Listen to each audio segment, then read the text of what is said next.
Howdy folks, it is Meandering Mike in the Man Cave of Madness. It is the middle of the day, going on into late afternoon, and we are going to do a pair of unboxings here. We're going to unbox these two games, but this is for a new series I'm going to call Compare and Contrast, where we are going to look typically at a pair of things, a pair of games, for some reason, for some category, whether it's from the same publisher, it's the same genre. In this particular case, it's from the same design team. Now, a lot of people are aware of David Thompson and his games. Many, maybe more than half of his games, he has co-designed David Thompson and Trevor Benjamin. Now, so all the Undaunted series, Undaunted Normandy, North Africa, Reinforcement, Stalingrad, and this one, Undaunted Battle of Britain, co-authored with Trevor Benjamin. He has also done the Valiant Defense series from DVG Games. Now, this particular title over here is from DVG Games, but it's not part of the Valiant Defense series. You might call this the Valiant Offense series. I don't know. This is about Italian human torpedo attacks during the Second World War by stealth and by sea. This he co-authored with someone else, Niccolo Saghini. All those Valiant Defense games, the Pavlov's House, Castle Itter, Soldiers in Postman's Uniform, Lazarenth Ridge. Those David Thompson did by himself. This one he did, which is not Valiant Defense, but he did that one. So he's worked with different designers. He's done things by himself. But there's some games that you might not be aware of. Other ones that David Thompson's done with Trevor Benjamin. Here's one, Orc-lympics. So these are the two I am going to unbox today together to compare and contrast them. So I'm going to take this one away. That was just there to talk about some of the other stuff that David Thompson has done, but we're focusing today on David Thompson, Trevor Benjamin, for example of the different kind of war games or fun games that they've done. They've also done War Chest, which is an abstract game. It's sort of, war-themed bag building drafting game. Well, it's more bag building. That's actually quite highly rated on the abstract category on Board Game Geek. Well, here's one that most people probably haven't heard of, Orc-lympics. So let's look at this one first. As usual, my handy dandy unshrinking tool of power +2. Now, let's look here at the back of the box. I'm going to bring forth the pedestal of power. And let's see if we can zoom in on some of the details there. Let's look at the English portion right there. Boulder tossing, table flipping, and poison brewing. These are the Orc-lympic games. So, obviously a pun on Olympics, but we have various fantasy non-humanoid species. Well, actually, we actually also have humans. I believe that's humans, but we have orcs and elves, dwarves, goblins. I'm not sure what all these are here. That's a human. Is it an ogre or something? I'm not sure what she's supposed to be. But it is a card game. This is a card drafting game for serious and casual gamers. Assemble a team of fantasy creatures who will compete in a series of disciplines in the Orc-lympics. All right, so let's zoom back out a little bit. Open this up and see what's inside. That's that side right now. And we'll go down here. So once we get this guy open. Alrighty, it's not cooperating. Sometimes the little boxes are harder to open up. Put that there so you can see the artwork. All right, this is from Brain Games. So there's multiple languages in here. So we can set those aside. The Spanish, the French, the Dutch. And we'll keep the English rules. So if we fold that out, that is bigger than an 8.5 by 11. It's smaller than, so this is probably a British paper size from the UK. I remember, was that A2 or what do they call that? I don't know, A4. What's the? I'm not. I know they have odd size, so they don't go by inches or whatnot. They go by a letter number combination. So the components: 42 cards with all the various Orc-lympians, 9 humans, 7 goblins, 7 dwarves, 7 elves, 4 orcs, 4 halflings, and 4 djinns. So those are genies, djinns, halflings. Okay, so that's the little red-haired one there. Djinns, halflings, orcs. So those are more rare. Elves, dwarves, goblin. Then the humans. There's more humans. Then there's 15 competition cards, 12 standard competitions worth between 3 and 6 points, and 3 main events worth 7 points. 2 cup tokens, 2 standees. All right. So on these cards here, which those are standees. Let's see if we can. Here's the tokens. So I guess that's like a first to the second place. Trophy cups, deck of cards, an insert there. I'm going to always double check underneath. Empty. You never know what's happening. And if you ever buy a used game from me, make sure you look underneath, because who knows, I may have stuck something under there. Not guaranteeing that I'll have done that, but. So the rarity, there's a picture with a dot. So I guess the number of dots, 1 or 2. 1, 2, or 3 dots. So I guess humans with 1 dot, so the most common, because there's 9 of those. And then the goblins, dwarves, elves would have 2 dots. And then the orcs, halflings, and djinns are the least commons, but they have more skill points. So this human dude looks like he has 1, 2, just 3. 1, 1, 1. Where that elf has 2 and 3. Speed, cunning, strength, all totaled 5 points worth. He only has things. All right. Let's open these up. Okay, there's a number on the back of this. Let's see here. What might that mean? I'm looking ahead here. Value of the silver cup. Type of competition, value of the gold cup. Front side, back side. Okay, because so the competition cards versus the, so these are the Olympians, and they all have the same back, it looks like. So that's some kind of like nice night scene of, I don't know, it looks like a wall, another close by wall, a pond or a moat, some big, so I don't know if that's the Orc-lympic venue. All right, so this is the deck of 42 cards, the participants. And so it looks like within orcs, all orcs are the same, 204. Orcs have 6 total points, but they've got a 0 in, what was that again? Cunning. So speed, the thing that represents a wing, how fast you can go, how cunning you are, and how strong. So orcs are super strong, 4 of those, but they're all orcs are alike in this game. It looks like each race 0, 4, 2. These are the djinns, so their cunning is very high. Strength is medium. Their speed is slow. Now, that's kind of odd if they can float. I guess maybe they can't leave their little lamp, the djinn in the lamp. Maybe that's why their speed is 0. And so, what was the other 4? Was that the halfling?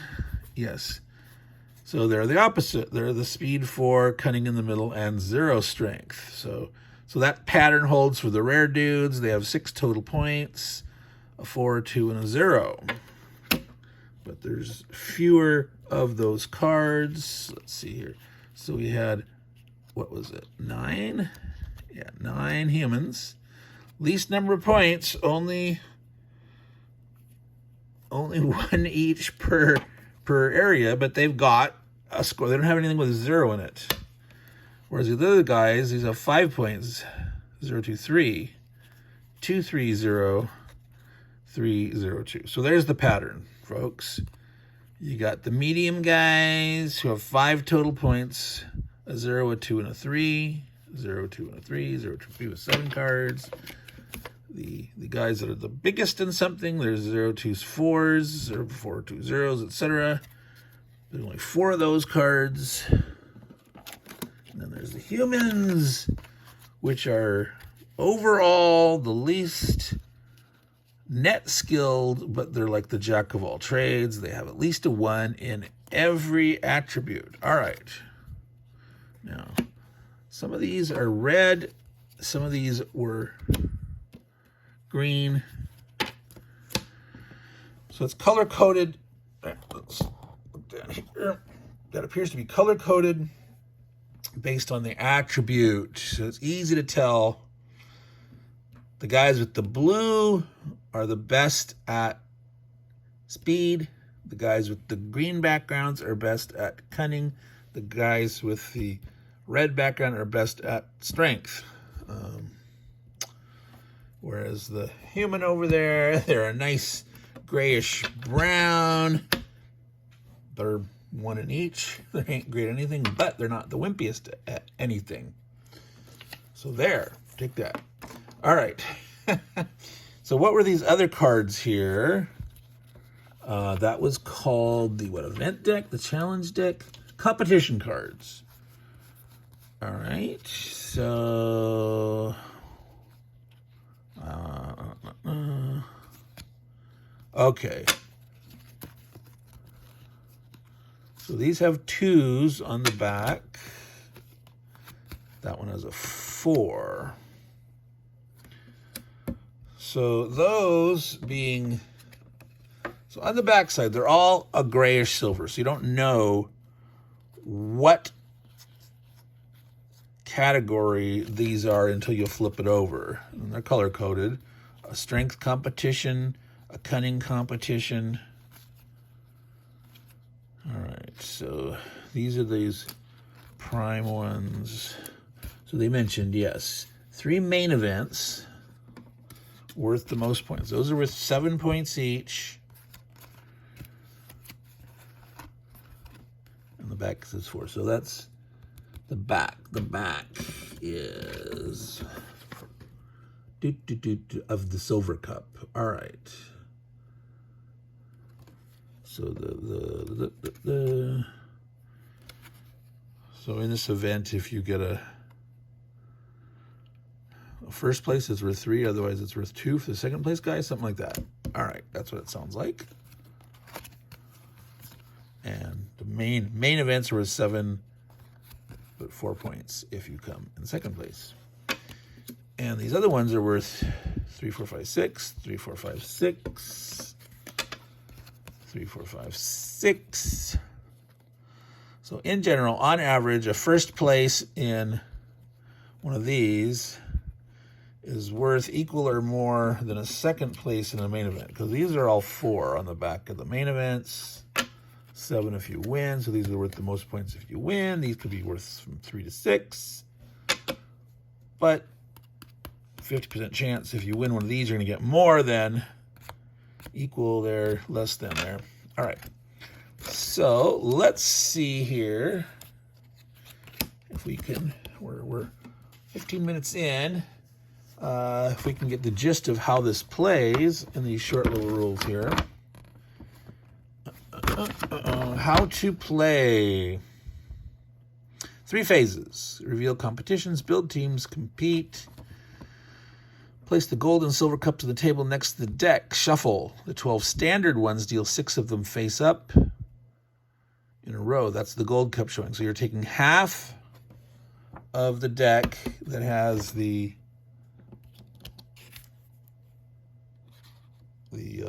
non-main events. You're shuffling them up because the backs are all silver 2-point values. So you shuffle them up, you take half of them, and I guess flip them over to deal them then face up to show that's going to be the gold cup scoring. Sort them by lowest to highest values.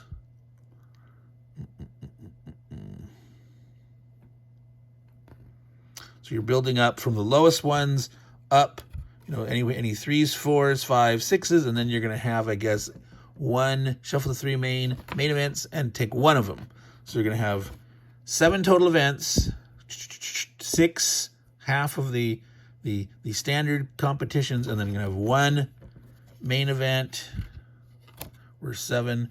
So the mix of these, you don't know how much strength, cunning, or speed you're going to have in the competition until it's revealed. So since we reveal competitions then build teams, you will know this mix of events. And so drafting towards that can be important. All right. Finally, place the remaining 6 competition cards face down, showing the second place. Okay, so there's always going to be a first and a second place winner. Then deal one of the remaining. That doesn't matter because it's worth 4 points. All right. So there will be a total of 7 events, 7 second places, 7 first places. The value of the second places are always 2 each. The value of the main event second place is 4. The non-main event flipped up sides, the first places are between 3, 4, 5, or 6. The main event will always be 7, but it's going to be randomly determined which categories those are in. So for 3 or more players, you're competing with that. Okay, it says here, if you're playing with just 2 players, there are no silver cups. You're only competing to see who gets first, and that's the only person that gets points. If there's 3 or more, you're competing for first and second place, and if you're third or fourth, you don't get nothing. Zippo, nada. All right. Build teams. Shuffle the 42 cards. Deal 8 to each player. So you have 8 cards. Simultaneously choose 1 from their hand to keep. Place it face down in front of them. After each player has chosen the card to keep, they pass. So it's a standard drafting, and you pull 1 out, and then you pass. You pass to the left. Now, obviously, if there's just 2 players, you're going to be passing back and forth. Pick. And after you've seen the first time and you pass them, if you have good memory, you can remember what was in there, and you can be able to figure out what they took. But they're not going to be able to tell what you took on your very first card because they haven't seen those yet. Obviously, when it's 3 or 4 players or more, it's more fun. You have less known about the drafting, who took what beforehand. You have less knowledge. All right. Keeps passing. Then everyone picks up their new hand and selects one of their new cards. The hand that was passed to and places it face down on top of the previous. So yeah, you always are drawing from what's passed. Once you've selected one, it's there. It's committed as part of your draft. Then once that's all the way done, they pick up the 8 cards that they've drafted. Then you build your team. There's only 7 events though, right? Right? There was 6 and a main event, right? Right, because there's 12 standard competitions. There was 6, 7. So you're not going to be using 8, so 7 of your 8 guys. I'm assuming you only have 1 person entered.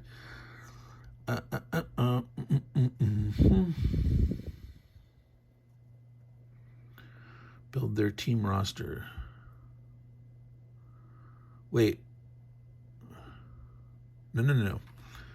So it's the same team. You pick 3, up to 3 races. Wait a minute. A team roster may only contain up to 3 races. Any cards not included on a team roster are returned face down. Oh, interesting. So depending on how many, you could have all 8. If you only drafted 3 races. Wow, you could draft potentially 8 humans. If no one drafted humans, there were 8 of them, right? No, there's 9. But you could draft, you could have drafted 8 humans who on average humans are wimpier, except they're never a loser.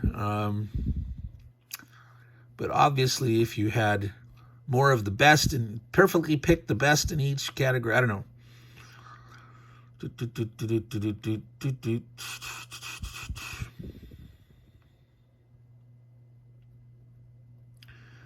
3 orcs, 2 goblins, 1 dwarf, 1 djinn, 1 human. She chooses 3 orcs, 2 goblins, 1 djinn to have as her team, because you only have 3 races. The oldest player starts, and for the first competition, for the subsequent ones, the player who won the gold cup in the previous one begins. You may either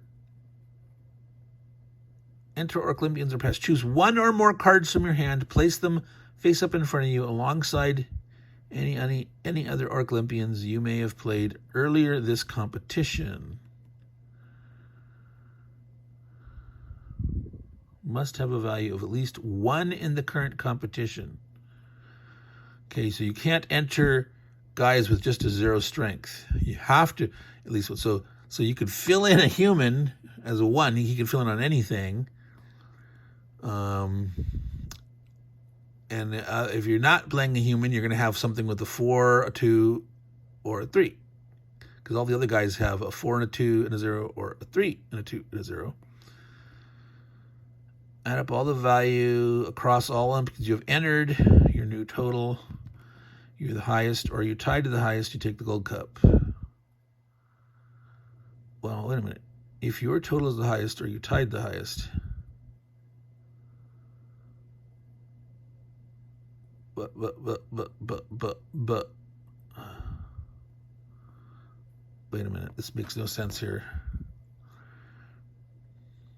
If you tie, you take the gold cup?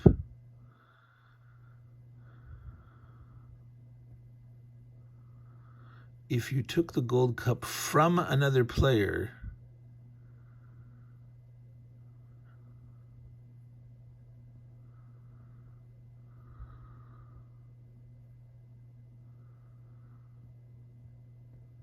wait. Okay, they're talking about the gold cup token.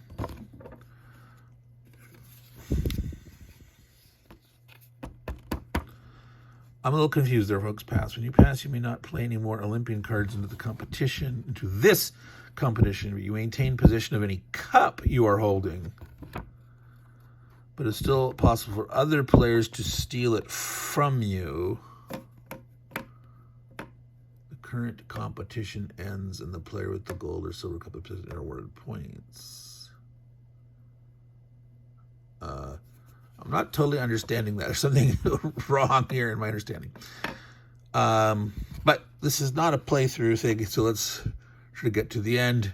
So there's something here that's not making sense, that's not jumping out. But basically, you're putting your team out there. There's something here that's not...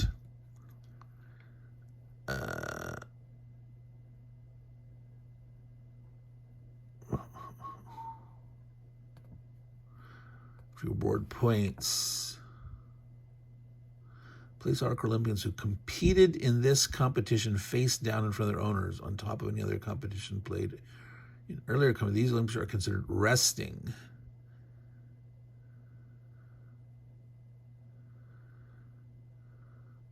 Any players who did not win a gold cup or silver cup this competition may now take one of their resting Orc-lympics cards. Use this round or a previous round and return to their hands. So only if you lose do you get to recover one of your team.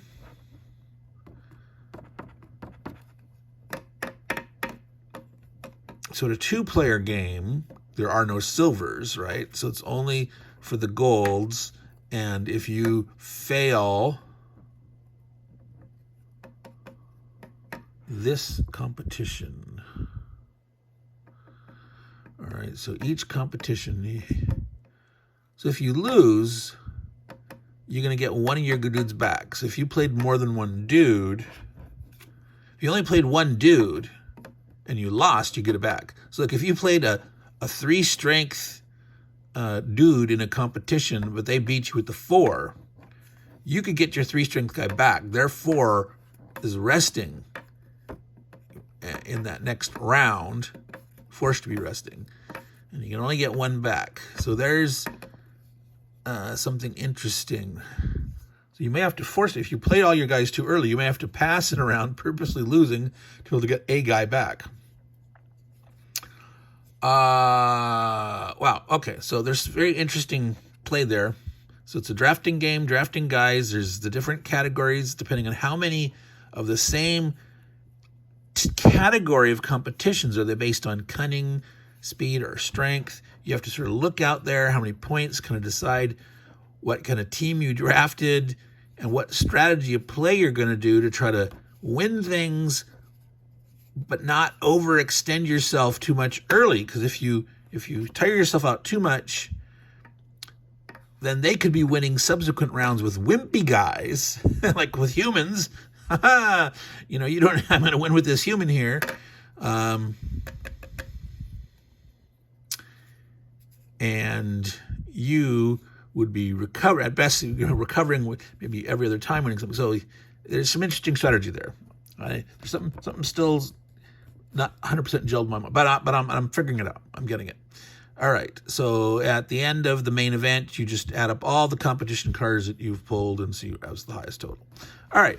So let's put that away so we can get on the other one. That's for over 25 minutes. But that is Orc-lympics by David Thompson and Trevor Benjamin. So it is a card drafting game. We have these Orc-lympians of fantasy dudes and dudettes of various rarities, various strengths, specializing in strength or cunning or speed, and you're going to draft from those available that are dealt out as you pass.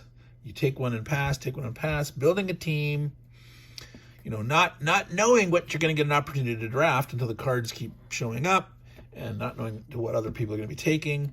And then you're going to compete in a set of events that are going to be determined randomly, but you'll know what those events are when you're drafting. So you know this event here, who you've pulled together for your team, but the actual play of it is going to have some strategy to it. As do you try to dominate early? Do you end up tiring yourself out? Trying to manage your recovering your teammates out of the rest area, etc. So that is a interesting little game from Trevor Benjamin and David Thompson, who are mostly famous for war games, but this is more in the vein of like War Chest, strategy game. This is a strategy card game, drafting game. Relatively easy rules there. So I guess the standees are for the 2 trophies.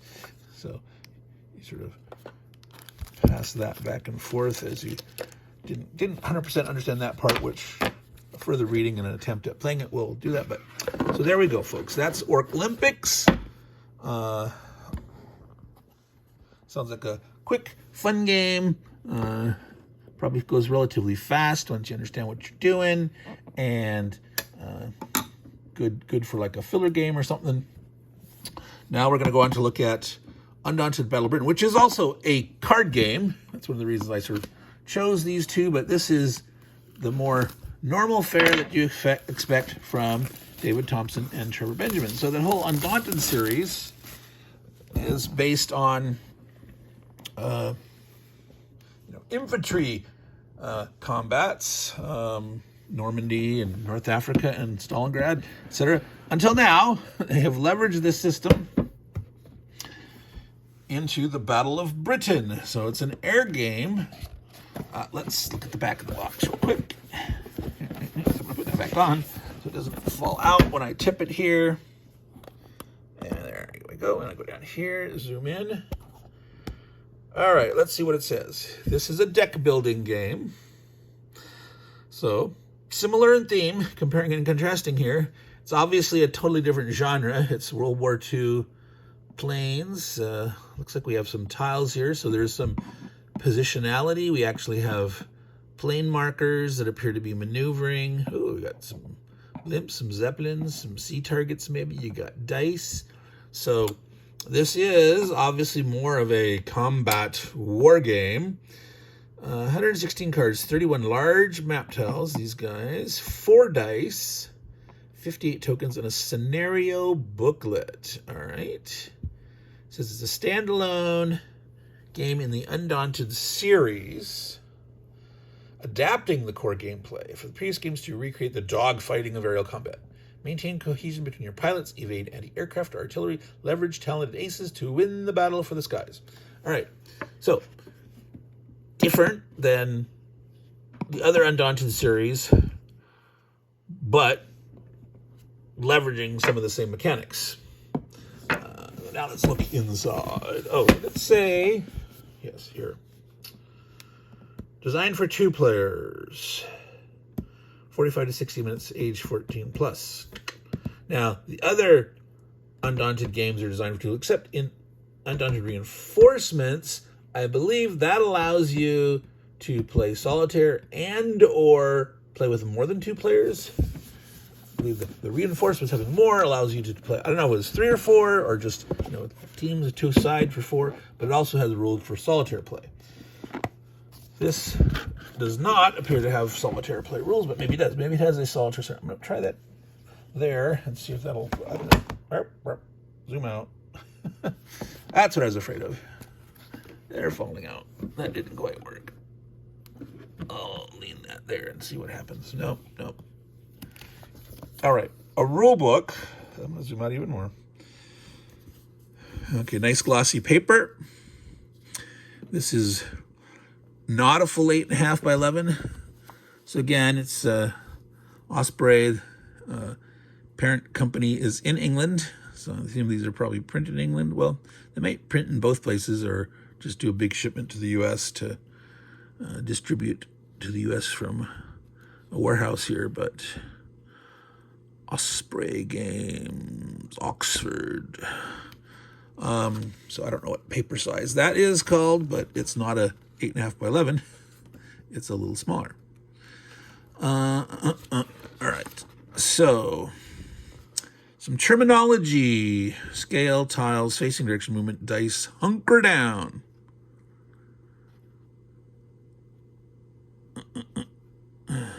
You cannot remove combat cards from your deck using hunker down. So these are, if you've played Undaunted before, here's some changes in terminology or changes in some rules. So like, unlike the other Undaunted games, a die showing a 10 is not an automatic success. It's left to calculate to see if 10 will actually succeed. The board for each scenario is built from larger tiles made up of smaller hexes. Aircraft and ships always face the center of one edge. Scale. Each combat can represent an aircraft and its crew. Fighter planes might have a single pilot, whereas bombers are usually crewed with teams of pilots, co-pilots, gunners, and other specialists. Yes. I suppose a tiny fighter bomber might be 1 or 2, but normally a bomber has a pretty good crew complement. RAF cards, Luftwaffe cards, decoy combat counters, the board tiles. So these are the bigger, these look like made of 5 hexes each. Smaller tiles representing clouds, and aircraft markers, barrage balloons, ship markers. 2 decks of the combat cards. A title, like Hurricane Ace, Hurricane 1, an initiative value. So you have to decide, well, I'm assuming it's going to be the same as other Undaunted, where you have to select at the beginning which card you're going to use for initiative purpose, but that means you're giving up that card for usage purpose. So, but initiative can be quite important. So that's a trade-off. That's one of those decisions you have to make. Section that the aircraft belongs to. Y star, Y1. Movement, maximum number of hexes the aircraft can move. Where is that? Oh, down here, move. There it is. Can you see that? I zoomed out. So move to 2. So 2 hexes, aircraft image, the name of the dude. So it's the actual pilot. Akalsinj. Is it a K? Yeah, A-K-A-L. 6. Actions available. Maneuver or attack. So depending on the different cards, they have different things available. Section comms. Ships. Those are communication cards. Discord cards. So that's like Fog of War. And the other ones where you could do things to add Fog of War to the enemy's deck, or things to try to thin those out of yours, because those are like,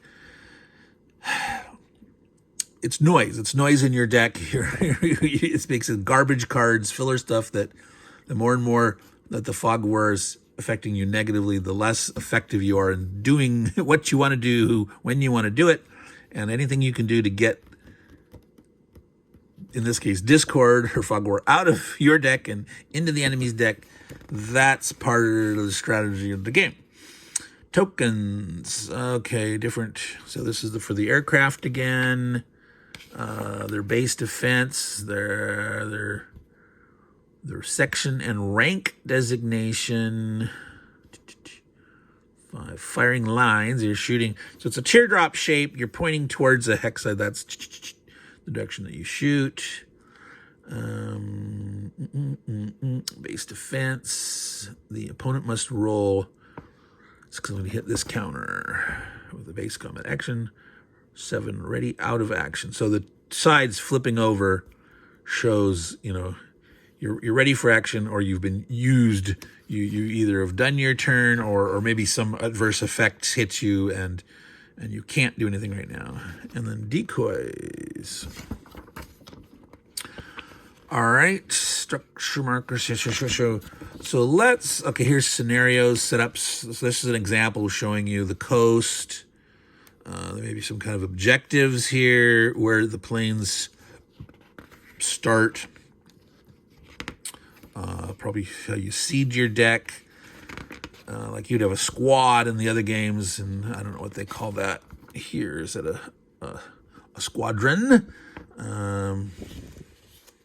Draw cards, term initiative, player turns, important concepts, going dark, Discord, out of comms, move actions, card actions such as maneuver, bolster, command, coordinate, guide, inspire, sail, because they're ships.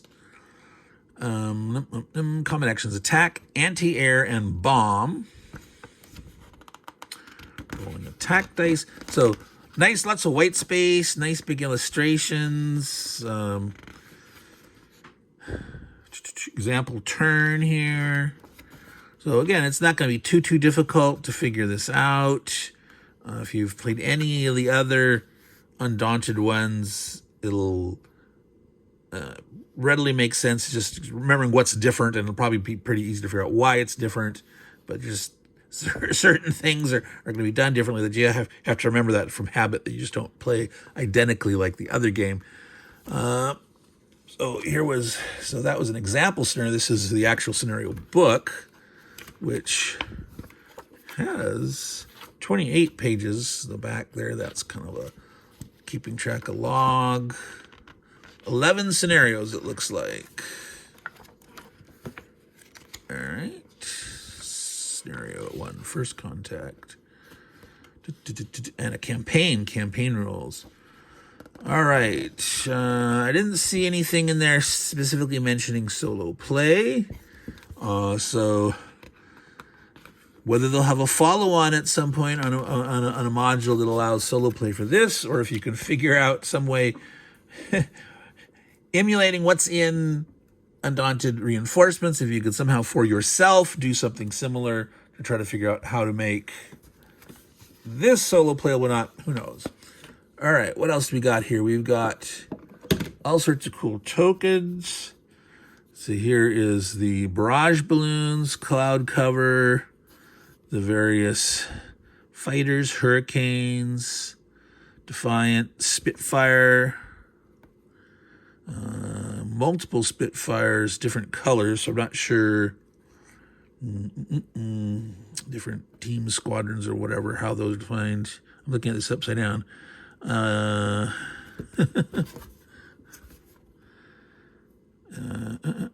BF 109.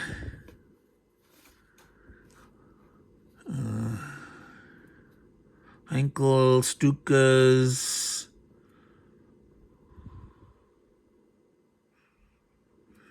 BF 110s.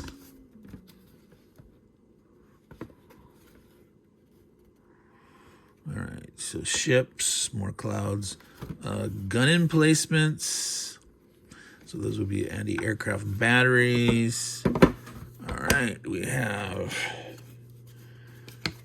so water on the back, some coastal area on that side. I'm gonna flip this down so that it doesn't all come crashing out. Wow, there's a nice big stack of those. What did it say? Was there 31 of those? All right, so there's some smaller ones with just 3 hexes. And that's just, they look all the same. That's just sort of fill in little bushes and open terrain and whatnot. More parts of coast, port facilities. Just a little town there, little bits of coast. Bigger, that looks like part of an airfield here. That looks like just open field, but that looks like part of an airfield. Oh, here we go. Look at that. That is cool. It's a nice big airfield. A smaller airfield. That looks like tract row houses. Suburbs. Open. There's like wooded area, more coast, rougher coast. There, that looks more like beaches there. That could there be good some landing. Of course, there's no ground camping, but you could be giving air cover for a beach landing maybe, and you've got to make sure you maintain cover. All right, so all sorts of cool tile goodies there. Yeah, that's so the potential for you creating your own scenarios with all this.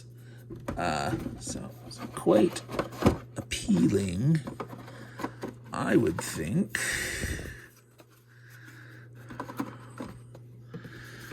All right.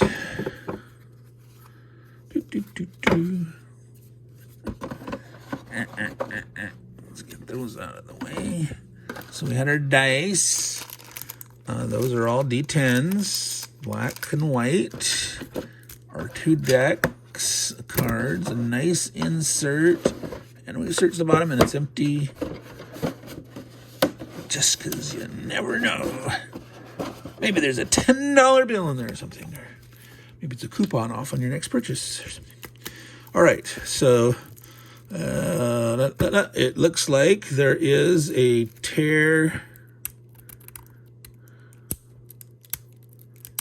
Is that it there? Did I catch it? It's like it's there, but it's not cooperating with my fingers. I swear it's a tear strip. Can you see that line there? A tear strip that doesn't want to tear. All right, that bothers me, folks. There we go. All right, and as usual, I will use plastibans. Say it after me. Yes, I will use plastibans. Squadron comms, section comms. BF 109E, 3 movement. So the other planes that we'd seen had moved 2. I think there's 2, so 2s and 3s. The fighters probably move 3. The bombers probably move 2. there, oh, no, let's see if there's anything that moves faster. Oh, slow bomber. Big dudes.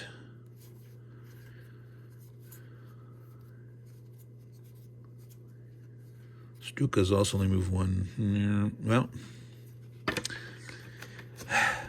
I would say when they're actually dive bombing in at you, relative to their approach to the bombs hitting you, that would seem fast, but traveling relative to other planes, yeah, they would be going slow.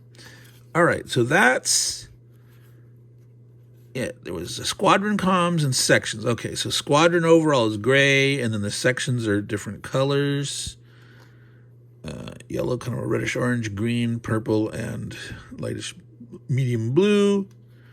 And then these are color-coded, the individual planes for those. So, yeah. So that's interesting. Those are squadron level assets and sections. So the sections look to be all fighters or fighter bombers. And then at the squadron level, they have really big bombers. And then torpedo bombers, dive bombers. All right, depending on what they're loaded for. All right. Discord, 1, 2, 3, 4, 5, 6, 7, 8. Discord. All right, can we get in here, folks? We're at 46 minutes. This is a duel. Remember, you're getting 2 games. This one here seems to have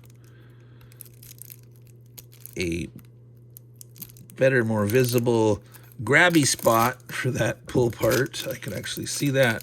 Kind of a horseshoe-shaped cut in the plastic.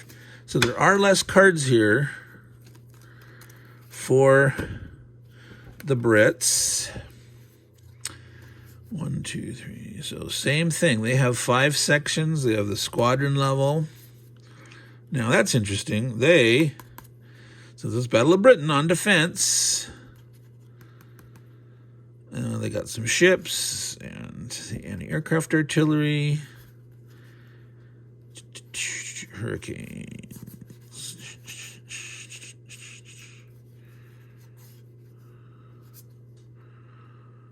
George Humphreys. Bodon. I can't read that. That first letter, is it an I or an L? Euroig? Can't tell. Daroslav Bergek. Billy Bader. That one's easy, but Charles Quinn. When you go to cursive, Harvey Adams, some of the letters, James Balmer.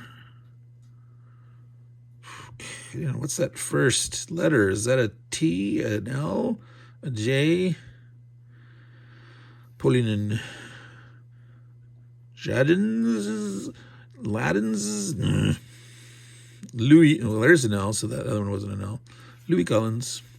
All right, Discord 1, 2, 3, 4, 5, 6, 7, 8. So they both had 8, I believe. I think the other one also had 8. Which, though, since the British deck is smaller, if you had all the stuff in your deck all the time, I'm assuming per scenario there's going to be, like include these cards or not in the pool of cards that are available, where you're going to start with a certain number and then you're going to build up from there. But potentially they both could have up to 8 Discord. And if the British has a smaller deck, it just might be they might have less to work though, they might have the same number in any given scenario. Who knows? So that is all the components there, folks, of Undaunted Battle of Britain. Again, this is David Thompson and Trevor Benjamin design. Remember, more than half of their game, David Thompson has done games solo, but all the Undaunted series is all co-designed with Trevor Benjamin. Orc-lympics with Trevor Benjamin. War Chest with Trevor Benjamin. The Bank Defense series was not. Those were solo. that by Stealth and Sea, that was a different designer. And there's probably a couple others. Resistance, I believe, was one that Trevor Benjamin and David Thompson did with a third co-designer. So all sorts of stuff to explore, folks. I'm going to put these away, but that's pretty much it. We're going to call it quits there. The compare and contrast, new unboxing things. I'll probably do next one in the future, either based on a particular genre, or I might compare two editions of the same game. What the unboxing or looking at components of a first and second edition, comparing some of the differences. So compare and contrast will be semi-regular. I don't know if I'll do it every other week or maybe once a month. We'll just have to see and fit those in. That'll be part of our unboxing / reviewing kind of content on the channel. So make sure if you like this kind of stuff, comment. If you don't like it, that's fine. You can do the thumbs down, but please tell me why you didn't like it, what you'd like changed, okay? If someone gives a thumbs down, it doesn't help me know why you don't like it, right? So that doesn't help me improve or change or adapt what I'm doing. So by all means, voice your opinion, give any feedback if you want to, suggestions for ones that you might want to see, compare and contrast, or things of that nature. And of course, yes, I will be using plastic bands. Use plastic bands for your cards. Do not use rubber bands. No. All right, so that's it, folks. Meandering Mike in the Man Cave of Madness saying take care and ciao.